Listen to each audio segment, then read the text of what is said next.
அனைவருக்கும் அன்பு வணக்கம். குபேந்திரா டிவி வழங்கும் 2026ஆம் ஆண்டுக்கான துலாம் ராசிக்கான பலன். ஆண்டு பலன் துலாம் ராசி. இந்த வருஷம் 2026 வியாழக்கிழமை குரு பகவான் கூறிய நாளில் பிறக்குது. டிசம்பர் 31 புதன்கிழமை இரவு கார்த்திகை நட்சத்திரம் முடிஞ்சு ரோஹிணி நட்சத்திரம் ஆரம்பிக்குது. அப்போ 2026 ஆங்கில புத்தாண்டு ரோஹிணி நட்சத்திரத்தில் சந்திரன் உச்சம் பெறுகிற ராசியான ரிஷப ராசியில் புத்தாண்டு பிறக்குது. அனைவருக்கும் சந்தோஷமும் மகிழ்ச்சியும் மன நிம்மதியும் கொடுக்கக்கூடிய ஆண்டாக 2026 அமையும். இதில் 2026ஆம் ஆண்டு துலாம் ராசிக்காரர்களுக்கு இந்த வருடம் 12 மாதங்களும் என்னென்ன மாற்றங்கள் 9 நவகிரகங்களினுடைய சுழற்சியால் என்னென்ன மாற்றங்கள் நடக்கப் போகிறது என்பதை பொதுவாக கணித்து இந்த காணொளியில் காண்போம். இதில் சனி பகவான் மீன ராசியில் இருக்கார். துலாம் ராசிக்கு 6ஆம் இடமாக வருது. துலாம் ராசிக்கு 6ஆம் வீட்டில் சனி இருக்கும்போது நல்லதொரு ஆற்றல், பேராற்றல் உண்டாகும். திறமையாக செயல்பட்டு வெற்றி வாய்ப்பை கொடுக்கக்கூடிய சூழ்நிலைக்கு துலாம் ராசிக்காரர் வருவார்கள். எதிர்ப்புகள்லாம் விலகும், கஷ்டங்கள் நீங்கும். எதையும் எதிர்த்து போராடி பல பிரச்சனைகளை சரி செய்து வெற்றி வாகை சூடக்கூடிய சூழ்நிலையை துலாம் ராசிக்காரர்களுக்கு சனி பகவான் அமைத்து தருவார். நிர்வாக திறமை, தலைமை பதவி உயர்வு, வாழ்வியலில் நல்லதொரு முன்னேற்றம், வேலை வாய்ப்பு, உடல் ஆரோக்கியம், இது போன்ற விஷயங்களில் கண்ணும் கருத்துமாக செயல்பட்டு பிரச்சனைகளை எல்லாம் சரி செய்து வெற்றி பெறக்கூடிய, வெற்றி பாதையில் செல்லக்கூடிய சூழ்நிலையை சனி பகவான் துலாம் ராசிக்காரர்களுக்கு அமைத்து தருவார். இதில் சனி பகவான் 3, 7, 10 என்கின்ற பார்வையை பார்க்கும்போது 8ஆம் வீடு ரிஷபராசியை 3ஆம் பார்வையாக பார்க்கும்போது ஒரு ஆயுள் ஸ்தானத்தில் இன்னும் கொஞ்சம் கவனம், ஆரோக்கியத்தில் கவனம், கண்ணும் கருத்துமாக செயல்படக்கூடிய சிந்தனை பிறக்கும். பயணங்கள் அதிகமாக இருக்கும். சுற்றுலா பயணங்கள், பிரயாணங்கள் கொஞ்சம் அதிகமாக இருக்கும். அலைச்சலையும் ஏற்படுத்தும். இருந்தாலும் நல்லதொரு முன்னேற்றத்துக்காக ஒரு அலைச்சல் இருந்தாலும் பயணங்கள் வெற்றிகரமாக அமையும். இது 12ஆம் வீட்டை பார்க்கும்போது புதிய புதிய சிந்தனைகளை கற்றுக்கொள்வதற்கு அதிக உழைப்பை கொடுக்கக்கூடிய சூழ்நிலை இருக்கும். ஒரு மாணவர்களைப் போல தொழில் கல்வியை கற்றுக்கொள்வதற்கும் ஒரு அறிவாற்றலில் சிறந்து விளங்குவதற்கு தேவையான விஷயங்களை சேகரிப்பதிலும் கொஞ்சம் அலைச்சல் ஏற்பட்டாலும் அதிக உழைப்பை கொடுத்து நல்லதொரு முன்னேற்றத்தை காணக்கூடிய அளவுக்கு இருக்கும். சனி பகவான் 3ஆம் பார்வையாக 3ஆம் இடத்தை 10ஆம் பார்வையாக பார்க்கும்போது தனுசு ராசியை ஒவ்வொரு உழைப்பும் பொருளாதார முன்னேற்றத்தை கொடுக்கும்.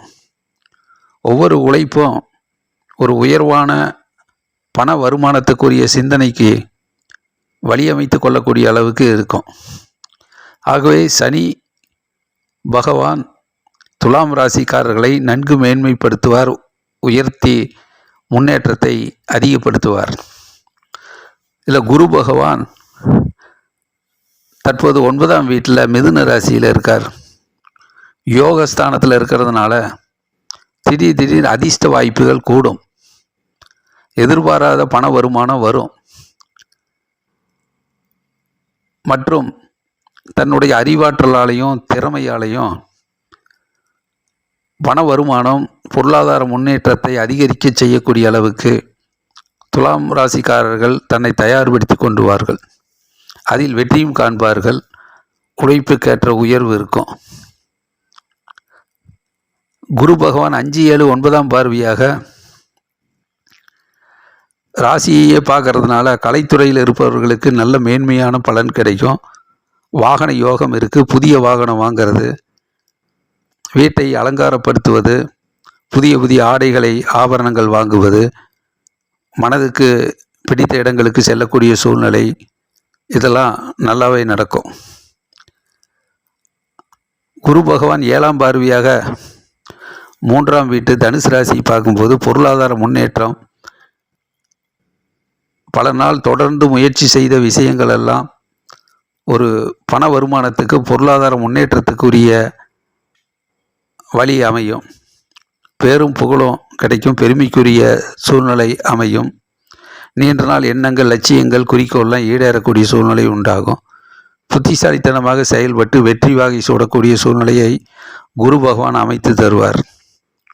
குரு பகவான் 9ஆம் பார்வையாக 5ஆம் இடத்தை பார்க்கும்போது தன் பிள்ளைகள், வாரிசுகளுக்கு தேவையான பொருளாதார வசதி வாய்ப்பை ஏற்படுத்தக்கூடிய அளவுக்கும், அவர்களுடைய முன்னேற்றத்தில் ஆலோசனை கொடுக்கக்கூடிய அளவுக்கும் நிறைய நல்லவைகள் நடக்கும். இதே குரு பகவான் ஜூன் மாதம் குரு பயிற்சி, குரு கடகராசிக்கு உச்சம் பெறுகிறார்.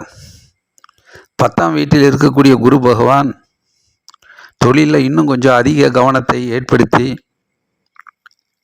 இருக்கின்ற பதவியை தக்க வைத்துக் கொள்வதற்கும், வெற்றி பெற்ற இடத்தை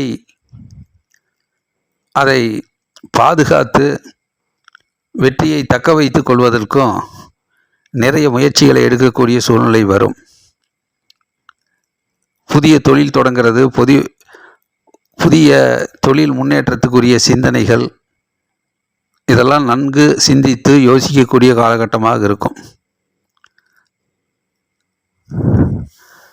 அது கடகராசியிலிருந்து குரு பகவானுடைய பார்வை 5ஆம் வீட்டை பார்க்கும்போது குடும்பஸ்தானத்தில் ஜூனுக்கு பிறகு குடும்ப முன்னேற்றத்தில், பொருளாதார முன்னேற்றத்தில் அக்கறை செலுத்தக்கூடிய சூழ்நிலை உண்டாகும்.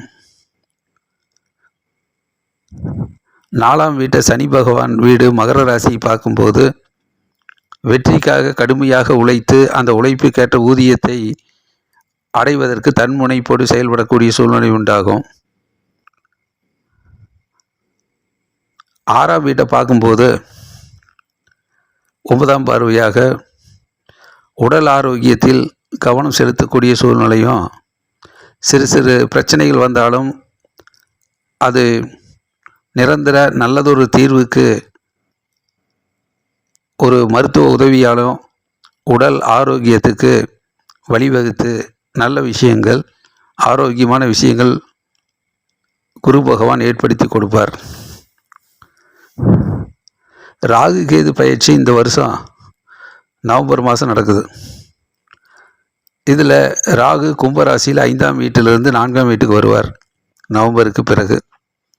தற்போது 5ஆம் வீட்டில் இருக்கக்கூடிய ராகு கொஞ்சம் மனதில் ஒரு சிறு சிறு குழப்பத்தை அவ்வப்போது ஏற்படுத்தலாம். தெளிவான சிந்தனைக்கு வரவிடாமல் சிறு குழப்பங்கள் வரலாம். ராகு காலத்தை வழிபாடு செய்து தெளிந்த ஞானத்தை பெறுவது நல்லது. குலதெய்வ வழிபாடு இந்த காலகட்டத்தில் பயனுள்ளதாக அமையும். நவம்பருக்கு பிறகு 4ஆம் வீட்டில் வரக்கூடிய ராகு வெற்றிக்காக எப்படி உழைக்க வேண்டும், எந்தெந்த பாதையில் செல்வதற்கு உரிய சிந்தனையை கொண்டு வர வேண்டும் என்று புத்திசாலித்தனமாக, சாணக்கியமாக சிந்திக்கக்கூடிய ஆற்றலை கொடுப்பார். இதே கேது பகவான் 11ஆம் வீட்டிலிருந்து இப்பொழுது ஆன்மீக சிந்தனையும் புதிய ஞானத்தை பெறக்கூடிய நல்ல சிந்தனை ஆற்றலையும் கொடுத்து கொண்டு இருக்கிறார். திறமையை மேன்பேனும் வடிவமைத்து நல்லதொரு உயர்வான பலனை கொடுத்து கொண்டு இருக்கிறார். இது நவம்பருக்கு பிறகு கேது பயிற்சி சந்திரன் வீட்டுக்கு வருகிற போது கடகராசிக்கு தொழில் ஞானம் பிறக்கும். எதிர்காலத்தில் தொழில் துறையில் எப்படி சிறந்து விளங்க வேண்டும், என்கின்ற புதிய புதிய யோசனைகளும் சிந்தனைகளும் வரும். செய்கின்ற தொழிலை தெய்வமாக மதித்து வெற்றி பெற வேண்டும் என்கின்ற எண்ணத்தோடு செயல்படக்கூடிய சூழ்நிலையை கேது பகவான் அமைத்து தருவார். இதில் சூரிய பகவான் ஜனவரி 15க்கு பிறகு, ஜனவரி இந்த 2026 வருட தொடக்கத்திலேயே நிறைய முன்னேற்றங்கள் நடக்கும். மனதில் நினைத்த காரியங்கள் அற்புதமாக நடக்கும். பொருளாதார மேம்பாடு கிடைக்கும். மார்ச் 15க்கு பிறகு தொடர்ந்து வந்த பிரச்சனைகள்லாம் நீங்கும். எதிர்ப்புகள் சரி செய்யப்படும். கடன் போன்ற விஷயங்கள் சரி செய்யப்பட்டு சாதகமான பலனை கொடுக்கும். வேலை வாய்ப்பு அதிகரிக்கும். உடல் ஆரோக்கியம் பெறும்.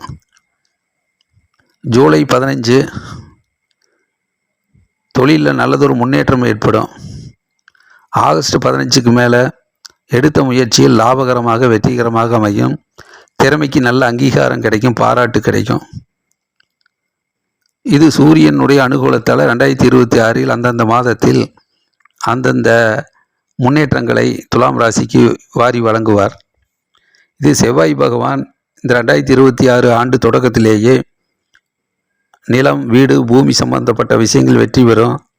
பதவி உயர்வுக்கான சிந்தனை பிறக்கும். பேரும் புகழும் கிடைக்கும். மக்கள் பாராட்டு கிடைக்கும். இது மே மாதம். பூமி யோகம் இருக்குது. நிலம், வீடு சம்பந்தப்பட்ட விஷயங்கள் சாதகமான பலனை கொடுக்கும். தொடர்ந்து போராடி வெற்றி பெறக்கூடிய சூழ்நிலையை உருவாக்குவார். பதவி உயர்வுக்கும் வாழ்வியலில் அடுத்த கட்டத்தை நோக்கி நகர்வதற்குரிய பேரும் புகழும் பெருமைக்குரிய விஷயங்களும் மக்கள் பாராட்டும் கிடைக்கும். சுக்கிரன் ஜனவரி பிப்ரவரியில் நல்லதொரு மகிழ்ச்சியையும் சந்தோஷத்தையும் தொடர வைப்பார். ஏப்ரல், மே, ஆகஸ்ட்டு இந்த மாதத்தில் மட்டும் கொஞ்சம் மனசோர்வும் கொஞ்சம் சந்தோஷம் குறைவுக்கு ஒரு காரணமாக இருக்கும். மற்றபடி செப்டம்பருக்கு பிறகு சுக்கிர பலன் மீண்டும் அதிகரிக்க செய்து சந்தோஷமும் மகிழ்ச்சியும் துலாம் ராசிக்காரர்களை உற்சாகப்படுத்துவார். வெற்றிக்கான சிந்தனைகளை கொடுத்து மகிழ்ச்சிப்படுத்துவார். ஆகவே 2026 ஆண்டு துலாம் ராசிக்காரர்களுக்கு நிறைய முன்னேற்றங்களும் வெற்றிகளும் தொடரப்போகிறது.